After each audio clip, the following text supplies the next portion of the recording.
ফুল volume দিয়েও মোবাইলে sound বেশি হয় না। এই সমস্যা সমাধানে একটি অ্যাপ রয়েছে, আপনি ডাউনলোড দিয়ে ভলিউম বাড়িয়ে নিতে পারবেন।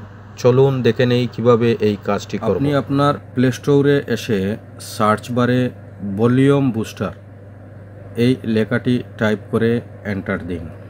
এখানে অনেকগুলি অ্যাপ চলে আসবে, আপনি এই অ্যাপটি খেয়াল রাখবেন। ক্লিক করুন, এরপর ইনস্টল দিন। ইনস্টল হয়ে গেছে। এখন আপনি অ্যাপের উপরে ক্লিক করুন। এখানে দেখুন যে পার্সেন্টেজ রয়েছে ভলিউমের, এটা আপনার ফোনের। নিচে যে অপশনটি রয়েছে বুস্ট, এখান থেকে আপনি বাড়িয়ে নিতে পারবেন আপনার ফোনের ভলিউম। আপনার ফোনে থাকা ভলিউম যদি খুব বেশি কাজ না করে তাহলে এই প্রসেসটি চেক করে নিতে পারেন। তবে কোনো অবস্থাতে 40%-এর উপরে দেয়া যাবে না। এর উপরে গেলে হয়তো আপনার স্পিকারটি কেটে যেতে পারে।